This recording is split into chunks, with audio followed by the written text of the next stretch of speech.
তবে সমাজে যারা হুমকি দেয়, আমাদের প্রতিপক্ষ যারা দাঁড়াইছে, প্রত্যেকটা প্রার্থী সম্মানী। আজ পর্যন্ত শুনছেন নি একটা প্রার্থী কেউ কাউরে খারাপ কথা কইছে? এই কথা কন, কেউ কাউরে খারাপ কথা কইছে? একটা খারাপ কথা বলে নাই। সব প্রার্থীরা প্রার্থীকে সম্মান দিয়ে কথা কয়। খারাপ কথা বলে কেডা? এলাকার কিছু ফাঁকি নেতা আছে, মাঝে মাঝে যে বান্ডেল কিছু লই ঘুরে। চিন্তা করেন না, 2000 ভোট দিয়ে দেব ইনশাল্লাহ। যখন দেখে এলাকার মাঠটা ভিন্ন হয়ে গেছে গা, তখন যায় আমার কর্মীরা হুমকি দেয়, ওই যে একটা হাজার ফেলে দিতে কথা বুঝতে পারছেন? গত 2 বছরে 90টি মাজার ভাঙ্গা হয়েছে। দৃশ্যমান অপরাধীরা দৃশ্যত মাজার ভাঙ্গার পরও একটা আসামিকে আইনের আওতা আনা হয় নাই। কবর থেকে লাশ তুলে আগুন দিয়ে পুড়িয়ে দেওয়া হয়েছে। হিন্দুকে মেরে গাছে ঝুলিয়ে আগুন দিয়ে পুড়িয়ে দেওয়া হয়েছে। মব ভায়োলেন্সের মাধ্যমে পাথর দিয়ে ডিল দিয়ে দিয়ে মানুষকে মেরে ফেলা হয়েছে। অসংখ্য মানুষ সেলফি তোলা ব্যস্ত, কিন্তু মানুষটিকে বাঁচাইবার জন্য কেউ এগিয়ে আসে না। আহলুস সুন্নাত ওয়াল জামাত তখন মনে করেছে খানকায় থাকার সময় আর নেই। দেশের হাল ধরতে হবে, দেশের মানুষের নিরাপত্তায় কথা বলতে হবে, সার্বভৌমত্ব সুরক্ষায় কথা বলতে হবে, অধিকার হারা মানুষের অধিকার ফিরিয়ে দিতে হবে, সুবিধা বঞ্চিত মানুষের সুবিধা ফিরিয়ে দিতে হবে। চা শ্রমিকদের সঙ্গে রাষ্ট্রতন্ত্র যেভাবে অর্থনৈতিক বৈষম্য করা হয়েছে, সেই অর্থনৈতিক বৈষম্য দূর করে চা শ্রমিকদের জন্য টেকসই জীবন ব্যবস্থা নিশ্চিত করতে হবে। এবং মব ভায়োলেন্সের মাধ্যমে জনজীবনকে যেভাবে অতিষ্ঠ করা হয়েছে, সেই জনজীবনকে একটি সুশৃঙ্খল ধারায় ফিরে আনতে গেলে অবশ্যই এদেশের 65% সুন্নি জনতা, 65% তরিকাপন্থী, যারা এই দেশে শতকরা 65% সুন্নি জনতা এই দেশে থাকার পরও রাষ্ট্রতন্ত্র যেভাবে -4 ফর্মুলায় আমাদেরকে রেখে দেশ চালাচ্ছে, আমি মনে করি সেখানে অপরাধীরা দিব্য অপরাধ করে পালিয়ে যাচ্ছে। রাষ্ট্রতন্ত্র মনে হয় তাদের লাগাম টেনে ধরতে ব্যর্থ হয়েছে। রাষ্ট্রতন্ত্রের হাতকে শক্তিশালী করে এই বাংলাদেশকে একটি সুন্দর, সাবলীল, সম্প্রীতিময় এবং এক শান্তিপ্রিয় দেশ গঠন করার নেপথ্যে আমরা মনে করেছি খানকা থেকে বের হয়ে রাজপথে এসে এদেশের হাল ধরতে হবে, এদেশের মানুষের হাল ধরতে হবে। ঠিক না বেঠে? এই সিদ্ধান্ত নেওয়া, এই পদক্ষেপ গ্রহণ করা কি আমাদের অপরাধ? এটা কি আমাদের অপরাধ? আজকে অনেকের মাথা ব্যথার কারণ হয়ে গেছে। আমরা অনেকে মনে করে যে হুজুররা খানকায় থাকবে, হুজুররা বাড়িতে থাকবে, হুজুররা মাঝে মাঝে দাওয়াত খাবে, এটাই হুজুরদের কাজ, আর মনে হয় কাজ নাই। এটা ভুল ধারণা। আজকে যদি ইসলামী মূল্যবোধের আলোকে কয়েকটা মানুষের অবস্থান যদি সংসদের মধ্যে নিশ্চিত থাকতো, তাহলে দিব্যি যারা অন্যায় অবিচার করছে, যারা রাসূলুল্লাহর বিরুদ্ধে কথা বলছে, যারা ওলি আল্লাহর বিরুদ্ধে বিশুদ্ধার করছে, যারা দেশের সম্পদ লুট করে বিভিন্ন দেশে পাঠিয়ে দিয়ে জনগণের বুকে লাথি মেরেছে, যারা এই দেশের মানুষের অধিকার হরণ করেছে, এই সমস্ত অধিকার হরণকারীদের বিপরীতে ওই ইসলামী মূল্যবোধের আলোকে যদি সংসদে ওলামায়ে কেরামের অবস্থান থাকতো, তাহলে ওই সমস্ত অপরাধীরা বুক ফুলিয়ে অপরাধ করে পাপ বেতনা কথা বলেন। আমি অনুরোধ করে বলবো, আমাদের রাজনৈতিক অবস্থানকে ছোট করে দেখবেন না, আমাদের রাজনৈতিক অবস্থানকে নিন্দার চোখে দেখবেন না, আমাদের রাজনৈতিক অবস্থানকে ছোট করে হেয় করে দেখবেন না। আজকে আমাদেরকে অনেক আঘাত করে কথা বলা হয়, আজকে আমাদেরকে অভিযুক্তের কথা বলা হয়, আজকে আমাদেরকে ছোট করে কথা বলা হয়, আজকে আমাদেরকে বিভিন্ন বংশদলে কথা বলা হয়, আজকে আমাদেরকে নিন্দার চোখে কথা বলা হয়। অথচ যারা কথা বলছেন, আপনারা আমাদের কাছে এসে হাত মিলে মিলে বলতেন একটু দোয়া করেন। সারা জীবন তো আপনাদের জন্য দোয়া করেছি, সারা জীবন আপনাদের পাশে থেকে কথা বলেছি, সারা জীবন আপনাদের হয়ে কথা বলেছি, কখনো আপনাদের কোন সিদ্ধান্তের বিপরীতে কথা বলি নাই। আমরা মনে করছি আপনি রাষ্ট্র চালাচ্ছেন, আপনি আরো রাষ্ট্র চালান, আমাদের আপত্তি নাই।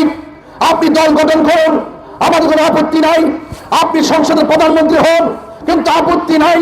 কিন্তু যেইভাবে দেশ চলছে, আপনার ক্ষমতায়ন যদি শান্তিপ্রিয় রাখতে চান, আপনার ক্ষমতা যদি ধরে রাখতে চান, আপনার ক্ষমতা যদি সুন্দর করে চালাতে চান, অবশ্যই ধর্মীয় মূল্যবোধের আলোকে কিছু মানুষ যদি সংসদে থাকে, এটা আপনাদের হাত শক্তিশালী হবে।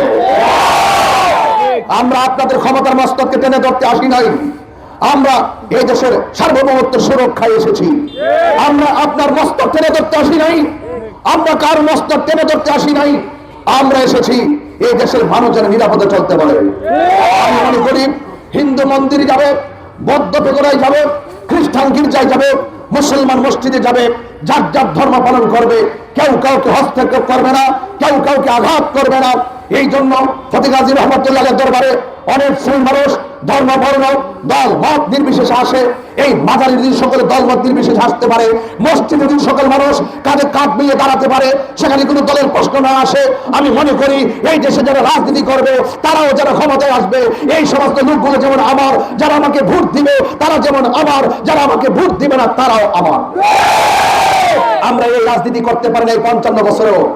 আমরা দেখেছি যারা এই ক্ষমতায় আসে তারাই মনে করে ওসিডিসি আমার, এসপি আমার, সেনাবাহিনী আমার, সব আমার, ক্ষমতা আমার, চাঁদাবাজি আমার, দোকানপাট আমাকে চাঁদা না দিয়ে করা যাবে না, সব তারা তাদের মতো করে ব্যবহার করছে।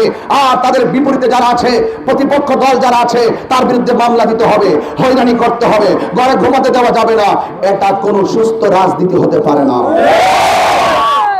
আমার মোমবাতির সমর্থকদের অনেকগুলো ব্যানার ছিঁড়ে ফেলা হয়েছে, বাগাসুরন অনেকগুলো ব্যানার ফেস্টুন ছিঁড়ে ফেলা হয়েছে, বাহননগর ছিঁড়ে ফেলা হয়েছে। আমি বলেছি ভাই আপনার প্রচার আপনি করুন, 9 জন প্রার্থী আছি, আপনারা লড়াই করুন, আপনার ভোট আপনি চান, আমার ভোট আমি চাই। জনগণ 12 তারিখে রায় দিবে কাকে এমপি বানাবে। যেইভাবে আপনারা বলছেন এজেন্ট হয়, যেভাবে আপনারা বলেন লিস্ট কিন্তু চলতেছে, কি কয় লিস্ট হইতেছে আয়ালো, তাহলে আপনি তো বড় ফেসিবাদের জন্ম দিলেন। ক্ষমতা পেলেই যদি আপনার প্রতিপক্ষকে ঘায়েল করার মন মানসিকতা থাকে, তাহলে বাংলাদেশ যেই দেশ সেই হয়ে গেল।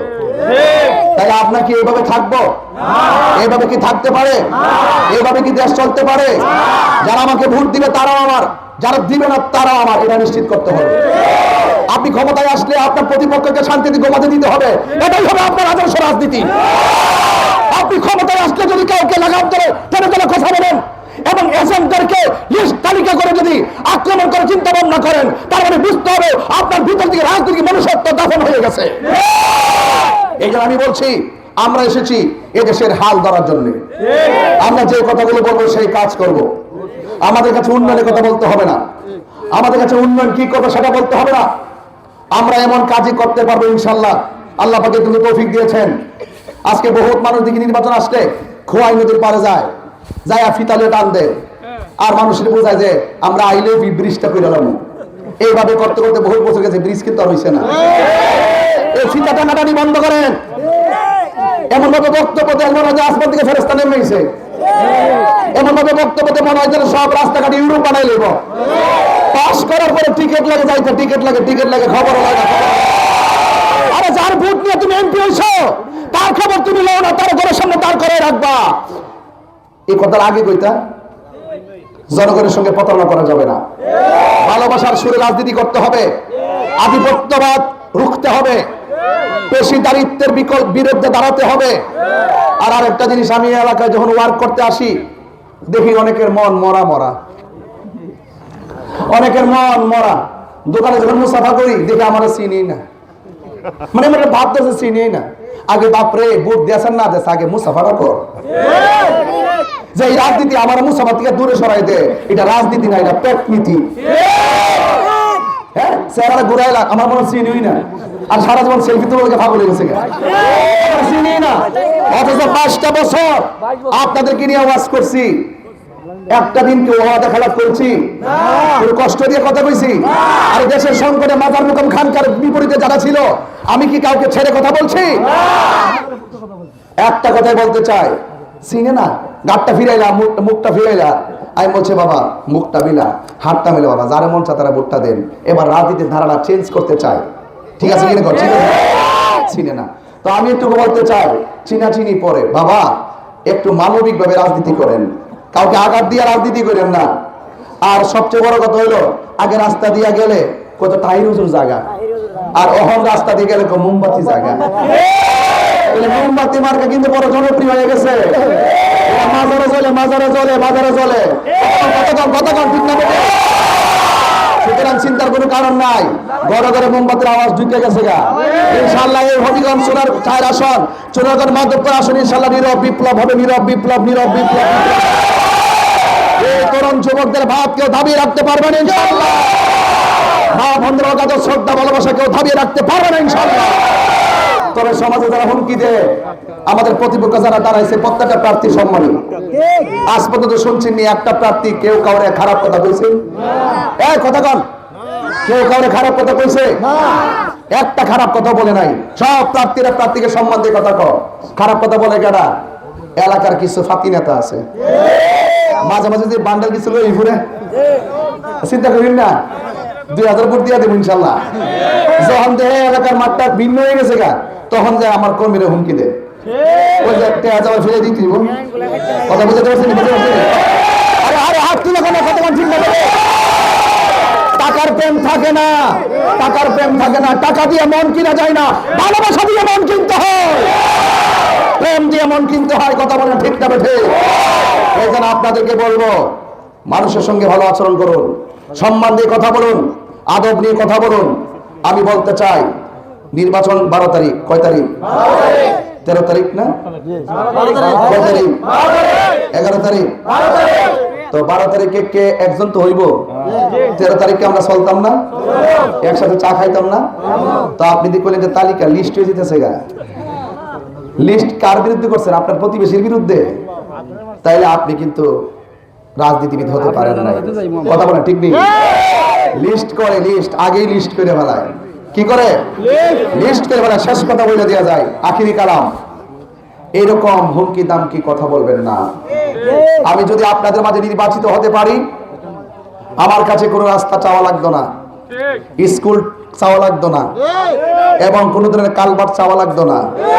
কারণ আমি বিগত দিন থেকে অনেক সময় জানি, রাষ্ট্র যে বাজেট দেয়, কাম করলে কাম শেষ হয়ে যাবো গা, বাজেট আরো থাকবো।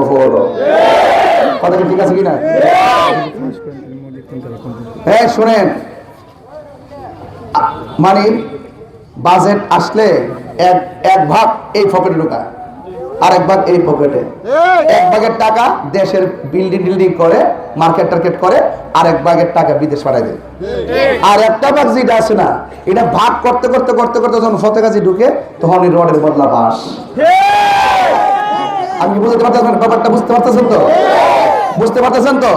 নাইলে এত টাকা ফাঁক হয়, এত টাকা কোথায় দিকে আসে? এই সব জনগণের টাকা। কথা বলেন ঠিক কিনা? ইনশাল্লাহ আপনাদের এই ফতেগাজী রহমতুল্লাহ মাজা, এই যে সংলগ্ন যে মসজিদ আছে, এই মসজিদ নিয়ে আমার কাছে একটা দাবি আছে, মাদ্রাসাও আছে। আমি একবার বলছি, দেখেন বড় বড় আশ্বাস দেওয়া মানুষের কাছে বারবার মানুষ বিশ্বাস হারাইছে। আমি আশ্বাস দিতে চাই না, যা প্রয়োজন আমি ইনশাল্লাহ তাই করব। আপনাদের পাশে ছিলাম, পাশে আছি, পাশে থাকবো। এমন কিছু করে যেতাম যেন আপনার আমি মরে যাওয়ার পরেও কোন একটা ভাগলা আইসিন বন্দরের থেকে কত মানুষ কত কথা কইছি রে, এমন কাম কইরে গেছে, আল্লাহ কোটিপতি বলার এই কাম করতে পারছে। এটি আমার সবচেয়ে বড় প্রত্যাশা, এটা আমার আকাঙ্ক্ষা, এটা আমার প্রতিশ্রুতি। ইনশাআল্লাহ জবানের খেলাপ কখনো করি নাই। জয় হোক মেহনতি মানুষের, জয় হোক চা শ্রমিকদের, জয় হোক ইনশাআল্লাহ। সবাই ভালো থাকবেন, সুস্থ থাকবেন ইনশাআল্লাহ। নারে